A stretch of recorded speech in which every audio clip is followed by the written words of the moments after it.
Bueno, yo primero quiero empezar con una frase que posiblemente sea con la que termine también. El pueblo que olvida sus virtudes lleva en sus vicios su tirano.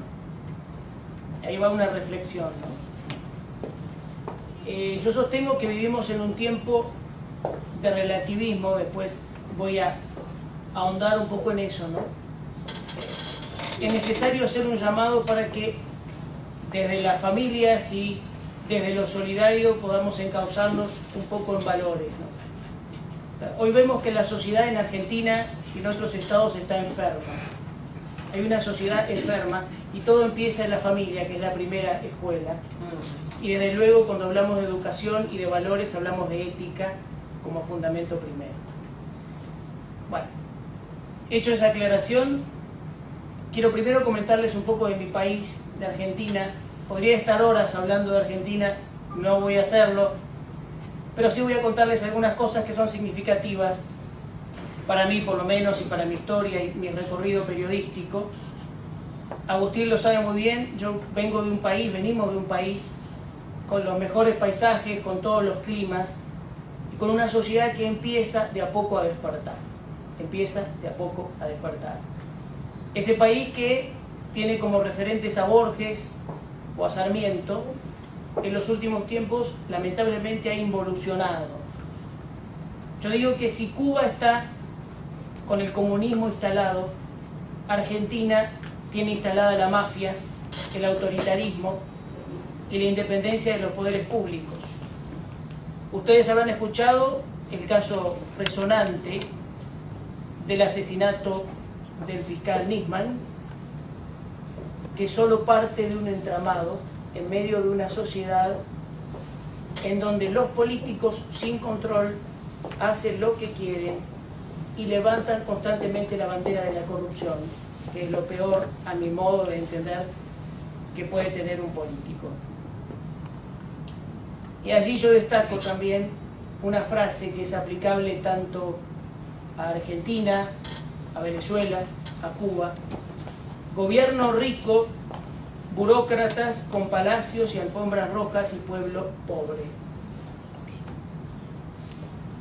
En uno de los libros que mostró Agustín, el entrevistador político castrense y diplomático social, yo tomo ahí palabras de Uber Matos de 2003 cuando estuvo en Buenos Aires y rescato lo que ahí mismo está. Dijo Matos: Fidel pensaba que la revolución era un trámite para adueñarse de Cuba. Hizo la reforma agraria que le dio la gana para convertirse en el gran latifundista. Es muy astuto para infundirle entusiasmo patético a la multitud. Y creo que tanto Nicolás Maduro como Cristina Fernández de Kirchner, la presidenta argentina, les cabe perfecto el anterior concepto en virtud de sus fortunas, testaferros y mentirosa demagogia discursiva, siempre para su exclusivo beneficio personal. Ellos predican con la izquierda y con la mano derecha la platita del pueblo. Podría hablar mucho de Argentina, fue granero del mundo. Hoy tenemos 8 niños que se mueren de hambre en un país que tiene todo para alimentarlos y para alimentar al mundo, ¿no? El gobierno que tenemos, que esconde esas muertes porque no les convienen por desnutrición en un sistema hipócrita y las hace pasar como muertes comunes. Bueno, hay muchos datos para hablar de Argentina.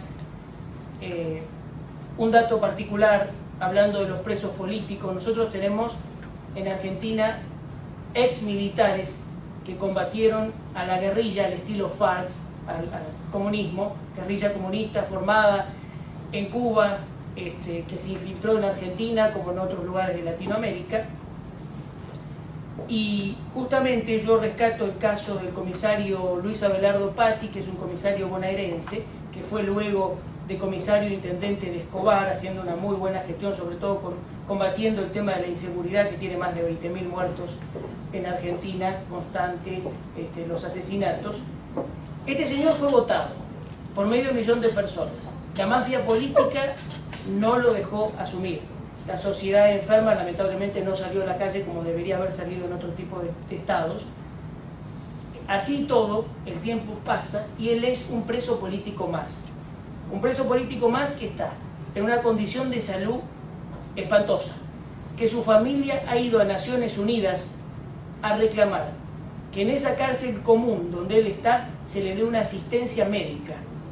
Naciones Unidas falla a favor que se le debe dar y el gobierno argentino, con Cristina Fernández de Kirchner al frente, hace caso omiso a Naciones Unidas. Ahora, este lamentablemente es un caso más de cientos que han muerto en cárceles comunes con enfermedades graves, muchos sin sentencia, y que están pagando, están condenados por este gobierno con odio y con revancha por haber tenido el tupé de haber combatido el comunismo en los 70 en Argentina. Y aquí aclaro, en los 70 tuvimos una guerra interna. En toda guerra hay muertos de un lado y del otro. En toda guerra hay excesos. Pero así y todo, lo que se está haciendo en materia de revanchismo es un verdadero crimen de lesa humanidad. Lo que la izquierda internacional constantemente sostiene para desfigurar distintas verdades y distorsionar a través del aparato de los medios de comunicación. Bueno, ahí voy con lo del tiempo de relativismo moral y social. Yo he tenido el gusto de conocer a su santidad, al Papa Francisco, y atentos por lo que voy a decir ahora. Bueno, vivimos un tiempo de relativismo moral y social. Nos quieren llevar a que pensemos todos lo mismo. Yo soy católico, pero periodista y por tanto observador y analista independiente. A través de su máximo representante, el Santo Padre, me hubiera encantado que mi Iglesia Católica, la de todos los ciudadanos y no la de un gobierno populista kirchnerista que cuando era cardenal Bergoglio se cansó de ponerle palos en la rueda al hoy Papa Francisco, condenara con más firmeza el horror que se hace con los presos políticos militares en Argentina, el terrible accionar de los guerrilleros de ayer y hoy y los crímenes del comunismo en Cuba, en China y donde se instale. También la sospechosa muerte de Nisman,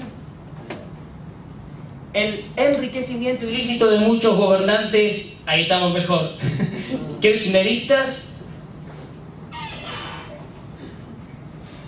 y reitero, con prontuario, porque muchos gobernantes con este prontuario visitaron el Vaticano para la foto en una Argentina que no tiene justicia. Comprendo que su santidad es jefe de un Estado, pero no puedo dejar de expresar mi sentir que es el dolor de una gran parte del pueblo argentino católico que, como yo, nos cuesta entender el silencio ante los desvalores o ciertos graves pecados. El Papa ha dado una buena señal al no recibir más a políticos de Argentina y al no visitar el país hasta después de las elecciones de octubre. Sé que Dios Todopoderoso y nuestra Virgen sabrán iluminar las mentes de los pastores para que en busca de la concordia superen cualquier temor y se acerquen a la verdad completa que el pueblo reclama. A propósito, no es verdad que siempre la izquierda es buena y la derecha causa todos los males. Tampoco que el populismo socialista busca empoderar al pueblo cuando en efecto este hermano del comunismo solo mejora a sus jerarcas gobernantes e ignora a la honesta y esforzada clase media trabajadora, motor de la productividad en los países. En síntesis, es necesario que el Papa y las autoridades de la Iglesia asuman la causa duradera de la libertad en Cuba y en el mundo.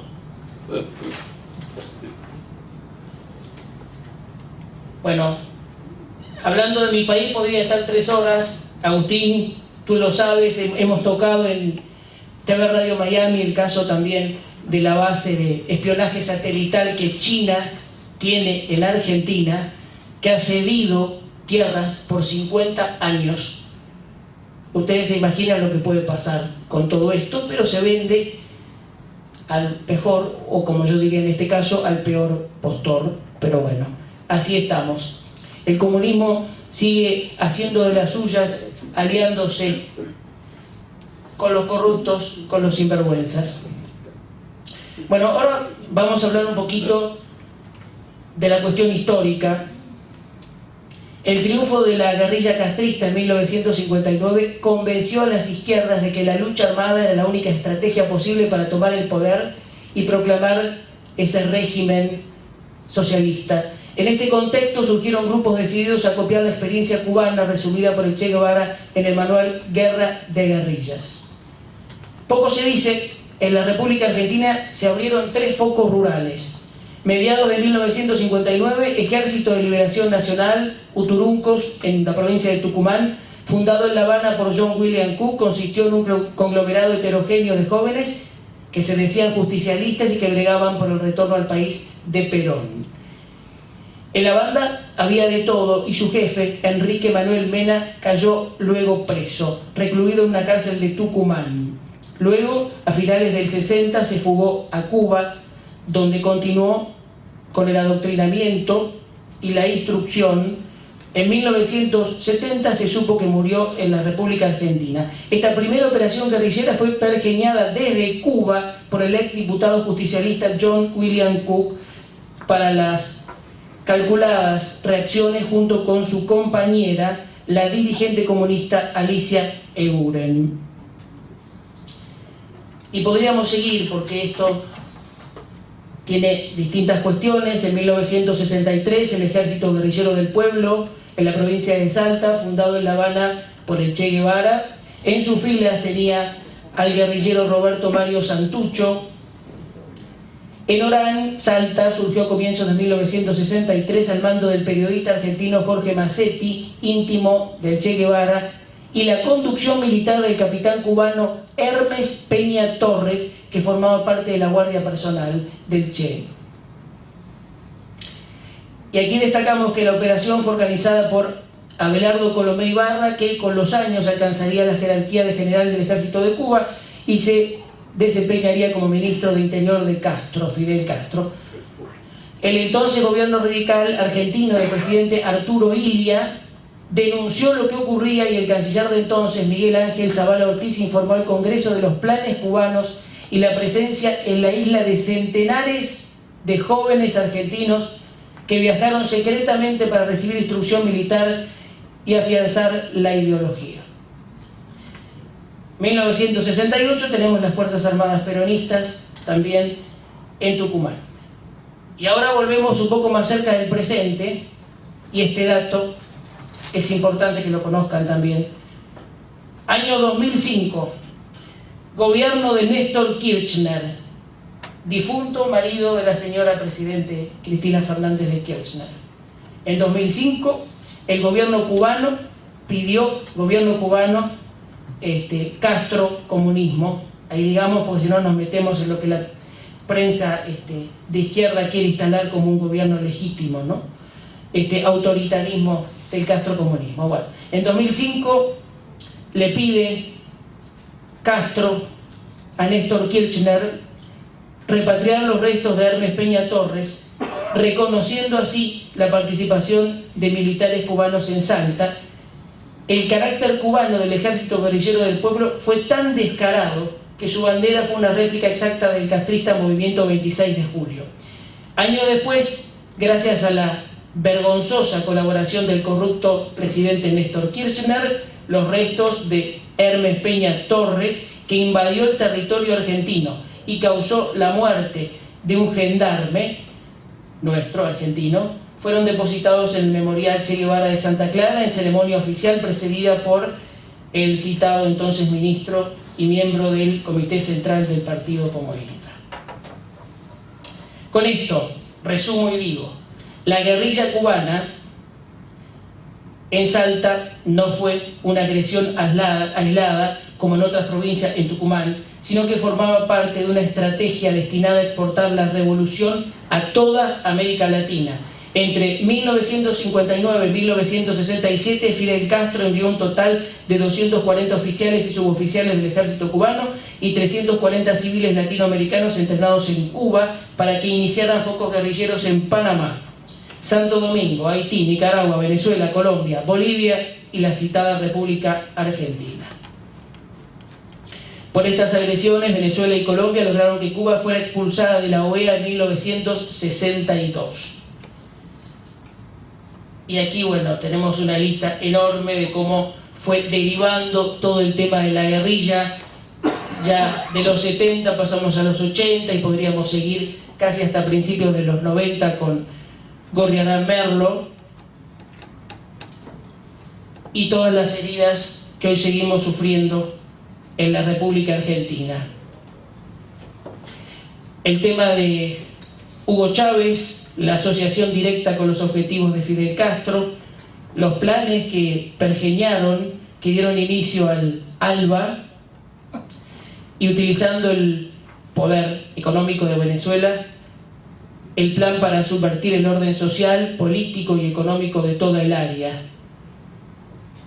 Yo varias veces reitero esto, de que no es casual que los líderes de las distintas organizaciones guerrilleras, la FARC, el Ejército de Liberación Nacional, han visitado con demasiada frecuencia La Habana y siempre han tenido todo el lujo a disposición. Por eso, hay que condenar con firmeza los crímenes del comunismo. Esa tiene que ser también una base.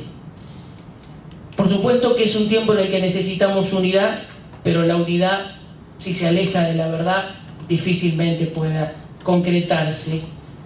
La verdad es la pared más sólida. Allí, cuando uno habla o mira en el progreso y no se aleja de los valores, volvamos a la ética, volvamos a la familia como base, como primera escuela.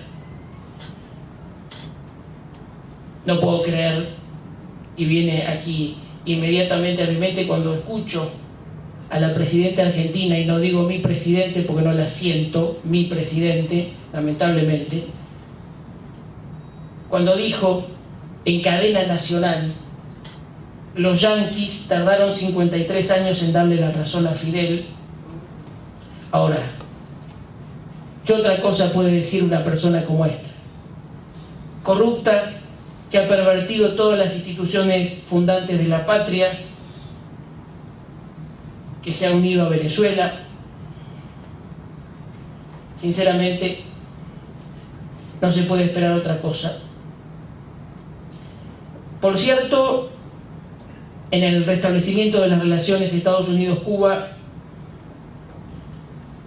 hay que tener en cuenta también el tema, obviamente, Venezuela, porque hay control de segmentos sensibles de las Fuerzas Armadas de Venezuela, con 20.000 combatientes cubanos preparados para la defensa en ese lugar, en Venezuela.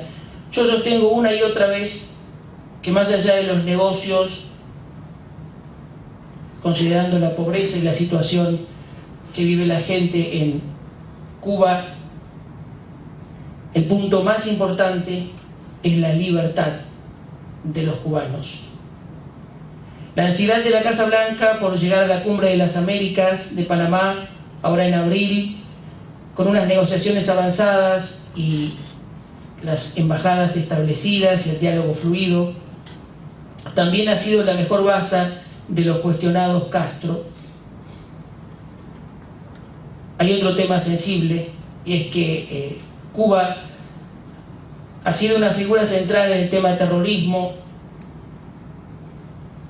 y volvemos a todo el tema de la guerrilla que ya sabemos. Por allí se decía, bueno, pero para sacar a Cuba de la lista del terrorismo, que por suerte, más allá de lo que dictamine el presidente, el Congreso tendrá que decidir, tendrá 45 días, pero tiene que haber un compromiso del Estado, digamos, para que las acciones terroristas no se hayan producido en los últimos 6 meses y tampoco se produzcan a futuro. Es difícil creer esto, y es difícil el compromiso que pueda emanar un tirano como Castro, al que poco se le puede creer. Por lo menos esto es lo que uno estima y lo que uno cree que otra gente piensa así también. Los expertos dicen que los bajos niveles de renta en Cuba, donde el trabajador promedio ganaría alrededor de $20 al mes, un estricto control del gobierno comunista de la economía, el tema del embargo no vaticinan nada positivo. Por cierto, cuando vemos el tema del embargo, tenemos en cuenta el gran sufrimiento de la población. No nos podemos olvidar de eso tampoco. No podemos faltar a la verdad. Una sociedad que está oprimida en todos los sentidos. Pero también nos planteamos el tema de legitimar. ¿Se puede legitimar la tiranía? ¿Se puede legitimar el comunismo? Por supuesto que no. Estamos en un campo de juego precario, en donde sabemos que Venezuela hace agua y que las arcas públicas en Cuba están en números rojos. Pero también es cierto que negociar con los Castro es un ejercicio de pura abstracción. Ellos siempre juegan con las cartas marcadas y las pretensiones desmedidas. Volviendo a la pobreza, de la que no me quiero olvidar, yo tocaba el tema de la solidaridad tan importante, que nace en la familia, que debe extenderse entre hermanos para volver a la ética y a los valores. Actualmente en las calles de La Habana pululan cientos de personas pidiendo limosna, recogiendo sobras en la basura o durmiendo en cartones en edificios inhabitables. Los habitantes tienen su cartilla de racionamiento de alimentos y en los alrededores de la capital, como en Marabú, crecen las villas miserias que algunos estiman que son más de 50.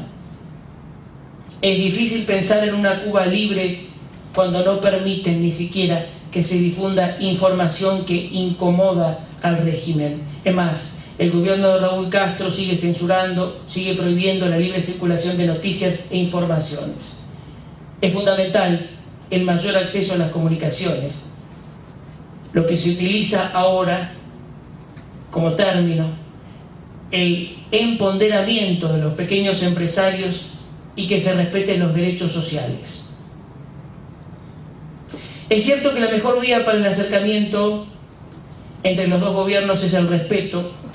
Ambos necesitan reconstruir la confianza, pero hay que preguntarse, cuando se reconstruye la confianza, en ese proceso, ¿cuáles son las bases?